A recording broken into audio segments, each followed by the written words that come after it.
What is up, YouTube? How are you doing today? Chana D, your Techno Dad here, and in this video, I'm going to be talking about what we're actually getting with this next-gen console, the PS5. Are we going to get 4K 120 frames per second? I mean, that's what everybody wants, but we'll get into all those details right after a word from our sponsor, the HiFi Summit. Have you ever wanted to attend a HiFi trade show, but couldn't? Now you can. On June 26th to 30th, the HiFi Summit begins. It's going to be a 5-day event available to people worldwide. There you can see your favorite brands, and you'll get to see all the new products before anybody else. If you're shopping for products, you can even narrow down your search based on price and other specific criteria. You'll be able to chat live with other audio enthusiasts, ask questions about products and get them answered directly by the companies. You'll be able to vote for best in show. You can even leave testimonials for your favorite brands. But no trade show is complete without an after party. So we're going to have Techno Dad spinning every single night. So you'll be able to sit back at home, bump it on your system, go to the HiFiSummit.com, buy your ticket, and let your hi-fi journey to the top begin. All right, everyone, don't forget to buy your ticket for the HiFi Summit, just a week away. And we got a lot of cool sponsors like Denon, platinum sponsor, PSB speakers, platinum sponsor. A lot of stuff going on behind the scenes, and it's going to be an exciting show. I can't wait for it. Of course, I'm DJing the after party, and we're going to have little themed nights, and that's going to be super exciting. Ticket link is down in the description. All right, everyone, I'm sure you've seen the PS5 reveal, and I did not want to make a video about the PlayStation 5 until there was some sort of pricing, whether it was actual pricing or leaked pricing as it is in this instance. But we have the pricing, and of course you're going to get my thoughts, because if you thought all of the games running in the reveal were 4K 120, chances are that's not the case. Were they running at 4K 60? Some were. Were they running at 4K 30? Yes. A lot of them were at 4K 30, and some of them, to run in 60 frames per second, were down to 1500p. That doesn't sound like 4K to me, does it? Does it sound like 4K to you? I don't think it does. Now, if you're new here to the channel and you are into this and learning about all this new technology that's coming out with 8K, 4K 120, HDMI 2.1, definitely hit that subscribe button and make sure you hit the bell so you get notified when the next video is released, because there's a lot of information and it's coming fast, so I'm trying to get as much videos out as possible, along, of course, with all the other audio and home theater reviews as well. Now, I am interested in the 4K Blu-ray player of the PlayStation 5, see if it actually stacks up, if it's better than the Xbox One X. Let's see what Xbox is going to put in the Xbox Series X. So there's a lot of speculation going on. There's a lot of things happening very quickly in the scene right now, even though these consoles aren't slated to come out until holiday 2020. I'm hoping October, November, but we'll see. Now, a few days ago, Amazon France did leak the price of the PlayStation 5, both the digital version and the one with the 4K Blu-ray player. And the digital version came in at €399 and €499 for the 4K Ultra High Definition Blu-ray player in the PS5. Now, that roughly relates to about $450 and $550 US, and it also showed a release date of November 20, 2020. So that was kind of cool. And what do you think about the pricing? Do you think that's what it's going to be? I mean, the PS4 Pro was $400, and I think the Xbox One X was $450, I believe. I forget, it's been such a long time. I own 3 of them, but I really just don't remember because there's been so much going on. Anyway, this is where pricing should be. Now, I did hear and see some rumor about an Xbox Series S, which is, you know, the same as the Series X, but all digital. And that's kind of really cool too, because, you know, Xbox, if they come in with a lower pricing, could really hurt Sony in this next gen console war. It's not really a war. I know. It's not a war. Everybody likes which console they like. I mean, I have both, but I play mostly Xbox. Although, you know, I had the PS2 and I loved Gran Turismo. So I know, PS2. And if you guys don't think I'm a hardcore gamer, I actually used to work at a video game publisher, and I got paid to play games. Yes, I was a game tester. It was a lot of fun, a lot of long hours, and man, I played a lot of games, and I was just done looking at a screen when I got home.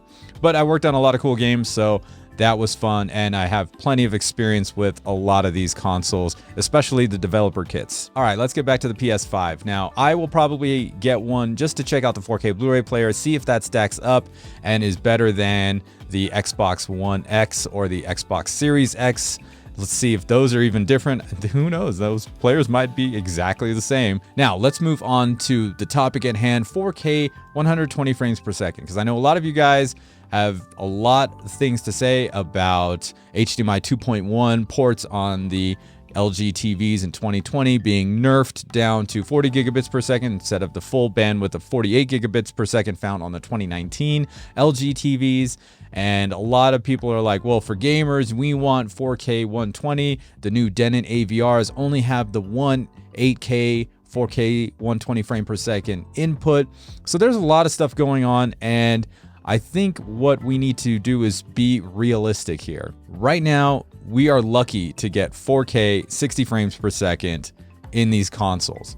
Of course, PC gaming, they have plenty of cards that will do that, and the new next generation video cards should get up to 4K 120 frames per second. Now, if we're talking about 4K, how are they achieving 4K? Well, it's one of three ways. One is native 4K, one is checkerboard rendering, and the other is dynamic resolution scaling.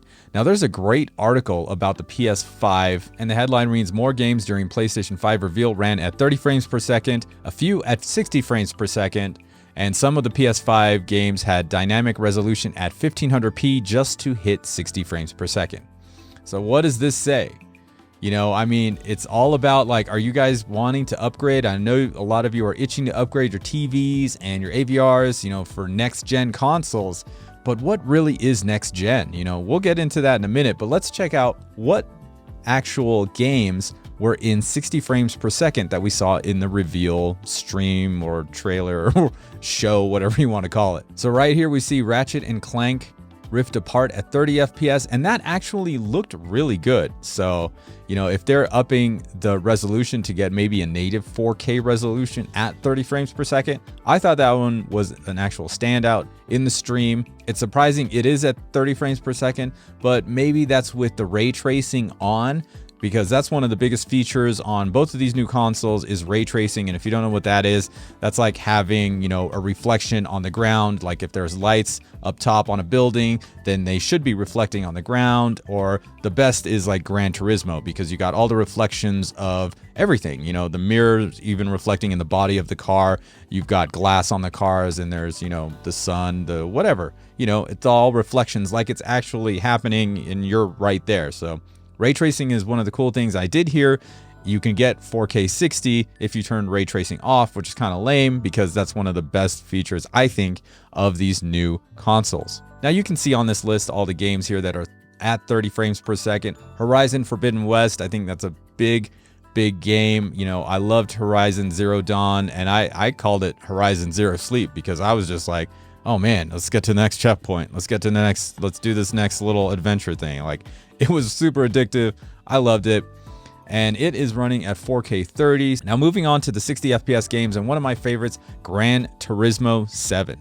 I've been playing Gran Turismo for a long time. I love that game. Nice to see that it was in 60 frames per second. Sackboy: A Big Adventure, 60 frames per second. Godfall, 60 frames per second. And Resident Evil 8 Village is probably in quotes, 60 frames per second. So I know that all of you are talking about wanting to get 4K 120, especially the gamers. It's kind of disappointing. And I guess the real question is, what do you guys actually consider next gen? Is it just the next thing that I'm going to look at for the next 5 years, 6 years? Is that what it is? It's just the next little box that I've got there with definite upgrades in graphics. And well, this time the PlayStation will get a 4K Blu-ray player because the PlayStation 4 and the 4 Pro do not have a 4K player. So that is definitely an upgrade. I know a lot of you are thinking about upgrading your TVs and being next gen console ready, but it seems to me like these consoles, even the Xbox Series X, they stated that they will have 4K at 60 with the possibility of 120 frames per second. So they're not even guaranteeing 120 frames per second. They're going to try and guarantee 60 frames per second, but even in the new Assassin's Creed, they're saying that they're going to guarantee 4K at 30. So it's kind of like a mixed bag. It definitely depends on the developer if we're going to see higher frame rates. And it's kind of like this, well, they're making a marginal, in my mind, a marginal upgrade on the graphics. And of course, people that game a lot want to have higher frame per second so that they have a smoother gameplay experience, which is totally cool. Maybe they're going to have like a, resolution mode or a frame rate mode, so they give priority to higher resolution or priority to higher frame rate. Maybe the PS5 and the Xbox Series X should have a 1440p at 120 frames per second for those that really want that smooth gaming experience, and they're not too concerned with outputting 1440p, because when you have like an expensive TV like an LG OLED, chances are the upscaling is going to be pretty good.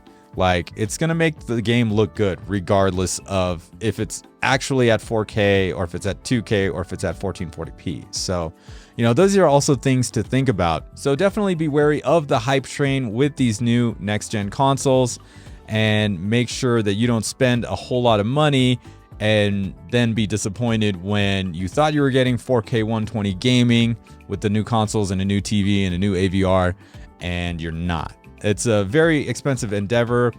So my advice for you guys is to wait. I will be buying both consoles for the channel and making sure, I can test it out with whatever equipment I have, and that I'll be getting in the coming years. So I will be getting them. And if you really want to get them, go ahead, get them.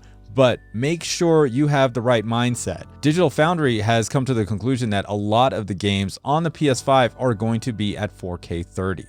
Now, if we are getting an actual native 4K 30, for me, that's cool. If we're getting, checkerboard 4K 60, cool. However, I would really not just go by the numbers. We still have to see what the developers are going to do. And it's really up to them on how they harness the raw materials in the PS5 to actually create what you're seeing. When I was working in that industry for about 3 years, I worked with development teams, and sometimes they're just like, oh man, screw it. Let's just do this. Like, they have to work with deadlines. So, it's going to vary from game to game.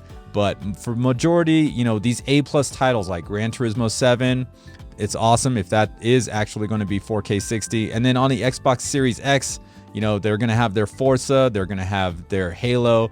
Those A+ titles, I would imagine, are going to be 4K 60. I don't think they're going to touch 4K 120 just yet, but I think it's a good bet that the A+ games are going to be in 4K 60. And if all the other games are going to be at 4K 30, then it's definitely a step in the right direction. But like I said before, the best thing to do is wait before you upgrade your TV and your AV receiver. All right, so the big question is, what do you guys think? Do you think it's overhyped? Do you think we're actually going to see any 4K 120 frame per second games? Is it worth the investment to upgrade your TV and your AVR just for these consoles? Let me know what you guys think down in the comments below. Also, place whatever questions you have down there. If you want to hit me up on social or email, here are the links. And that's pretty much it for this video. So if you liked it, go ahead, smash that like button, and don't forget to subscribe to my channel using the button in the middle of your screen. Once again, my name is Chana D. I'm your Techno Dad, and I'll see you next time.